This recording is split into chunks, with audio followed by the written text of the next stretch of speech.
Top quality और consistent performance के लिए सिर्फ सिल्वर पंप नाम याद रखना।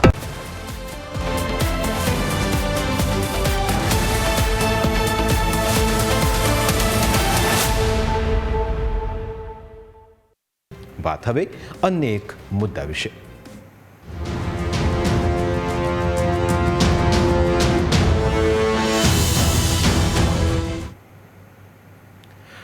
નકલી લગ્ન નોંધણીના નીત નવા કિસ્સા સામે આવી રહ્યા છે। મહેસાણા અને પાટણમાં સરદાર પટેલ ગ્રુપ સક્રિય રીતે લગ્ન નોંધણીના કૌભાંડો ઉજાગર કરી રહ્યું છે। અગાઉ ઘણા કિસ્સા ઉઘાડા પાડ્યા બાદ હવે વધુ એક લગ્ન નોંધણી બોગસ રીતે થઈ હોવાની હકીકત બહાર આવી છે। તમને આ સર્ટી જોઈને લાગતું હશે કે લગ્ન નોંધણીનું આ પ્રમાણપત્ર અસલી હશે, પણ વાસ્તવિકતા એ છે કે આ પ્રમાણપત્ર નકલી છે। આ અમે નથી કહેતા, પણ સર્ટિફિકેટમાં જેની સહી કરવામાં આવેલી છે તે અધિકારી જ કહી રહ્યા છે। તેમનો દાવો છે કે આવા કોઈ જ લગ્ન તેમના દ્વારા કરાવવામાં આવ્યા નથી। આ પ્રમાણપત્ર લિંબાચિયા ભાર્ગવ અને વિધિ ગોસ્વામી નામના પ્રેમી યુગલનું છે, જેમાં મહેસાણાના પાલા વાસણા ગામમાં લગ્નની નોંધણી કરવામાં આવી હોવાનો ઉલ્લેખ છે, પરંતુ તેમાં લગાવેલો રાઉન્ડ સ્ટેમ્પ મીઠા ગ્રામ પંચાયતનો છે। આવું કેવી રીતે શક્ય બની શકે? જે ગ્રામ પંચાયતમાં લગ્નની નોંધણી થઈ હોય, સિક્કો પણ તે જ ગ્રામ પંચાયતનો હોવો જોઈએ, એટલે જ આ પ્રમાણપત્ર નકલી હોવાનો પર્દાફાશ થયો છે। પાલિકાના અધિકારીએ પણ લેખિતમાં જવાબ આપ્યો છે કે પાલા વાસણાના લગ્ન નોંધણી રેકોર્ડ ઉપર ખાતરી કરતા ભાર્ગવ અને વિધિના લગ્ન નોંધણીની કોઈ જ માહિતી જણાઈ આવી નથી। આ કેસમાં યુવતીના પિતા છેલ્લા ઘણા સમયથી કાયદાકીય લડત લડી રહ્યા છે। પ્રમાણપત્ર નકલી હોવા છતાં કોઈ કાર્યવાહી થઈ શકી નથી। આજે તમે જોઈ શકો છો જે લગ્નની વાત છે ભાર્ગવ અને વિધિબેન ગોસ્વામી, તો મહાનગરપાલિકા પોતે કહે છે કે ભાઈ આવા કોઈ લગ્ન અહીંયા થયા નથી અમારા વિસ્તારમાં। તો મારે સરકારશ્રીને એ જ કહેવું છે કે ગુજરાતની અંદર વારંવાર કહું છું કે કેટલા આવા ફ્રોડ લગ્નો થાય છે, હજારો લગ્નો આવા ફ્રોડ થઈ રહ્યા છે। કેમ થઈ રહ્યા છે કે જે લોકો કરી રહ્યા છે, જેમ કે અહીંયા પાલાવસણા ગ્રામ પંચાયતની અંદર લગ્ન નોંધણી થઈ છે, જે મહાનગરપાલિકા ના પાડે છે, પણ એની અંદર સિક્કો મીઠા ગ્રામ પંચાયતનો છે। તો આવા લગ્નો વારંવાર અમે સરકાર સમક્ષ અને મીડિયા સમક્ષ મૂકીએ છીએ કે ફ્રોડ લગ્ન કરવાવાળા વ્યક્તિઓ ઉપર કાયદેસરની કાર્યવાહી કડકાઈથી થતી નથી, એટલે આવા લગ્ન થઈ રહ્યા છે। આ રીતે જો દસ્તાવેજ બની જતા હોય, આ પ્રકારે લગ્ન નોંધણી સર્ટિફિકેટ ખોટી રીતે બની જતું હોય, જે રીતે ફેક સર્ટી છે, તો આવા ગુજરાતમાં કેટલા ફેક સર્ટી બન્યા હશે? જો ગુજરાતની અંદર અમે એસપીજી દ્વારા છેલ્લા 2 વર્ષની અંદર લગભગ 5 થી 6 હજાર લગ્નો સરકાર અને પ્રજા સમક્ષ મૂક્યા છે। ફરીથી આજે અમે આ લગ્ન પાલાવાસણા મીઠાનો સિક્કો છે, અને મહાનગરપાલિકા પોતે એમ કહે છે કે આવા દીકરા દીકરીના લગ્ન અહીંયા થયા જ નથી।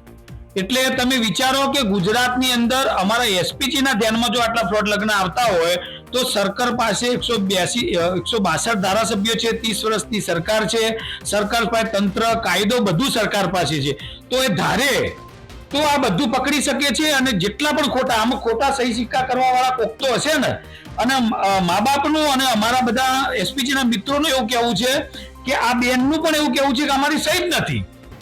યુવતીના પિતાએ અમદાવાદના આઈ ડિવિઝનના મદદનીશ પોલીસ કમિશનરને લખેલી અરજી પ્રમાણે યુવતી અમદાવાદના વસ્ત્રાલમાં રહેતી હતી અને તેના પિતા કાલુપુર ખાતે આવેલા હરિઓમ કાપડ માર્કેટમાં નોકરી કરે છે।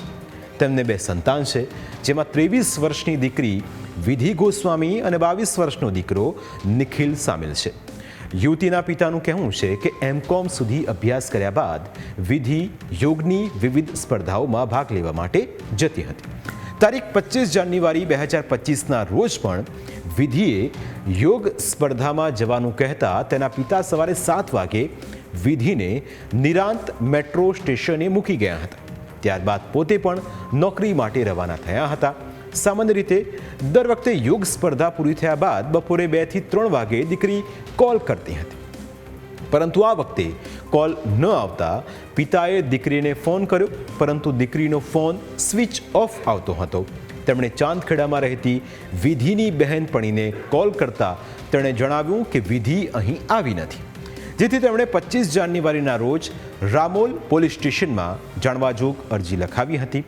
આ દરમિયાન અલગ અલગ જગ્યાએ વિધિની શોધખોળ કરી હતી, પરંતુ વિધિ ક્યાંયથી પણ નહોતી મળી આવી.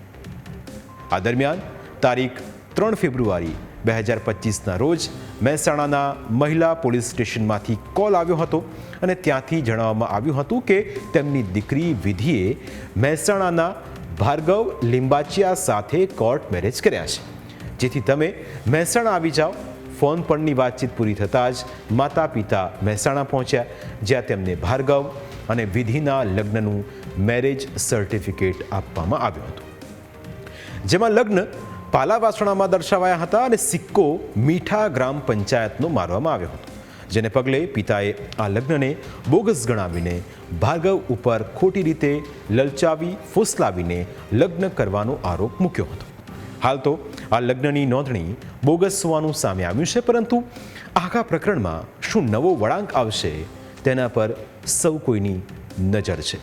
ન્યૂઝ કેપિટલ ગુજરાત પણ એક સામાજિક જવાબદારી અત્યારે નિભાવી રહ્યું છે અને આવા બોગસ લગ્ન નોંધણીના જેટલા પણ કૌભાંડો છે એને ઉજાગર કરવાનો પ્રયત્ન કરી રહ્યું છે, કારણ કે સમાજ હિતની જ્યારે વાત આવશે ત્યારે ન્યૂઝ કેપિટલ ગુજરાત હંમેશા તેમાં અગ્રેસર રહેશે. પ્રાઇમ 9માં સમય થયો છે બ્રેકનું. બ્રેક બાદ અન્ય મુદ્દા વિશે વાત.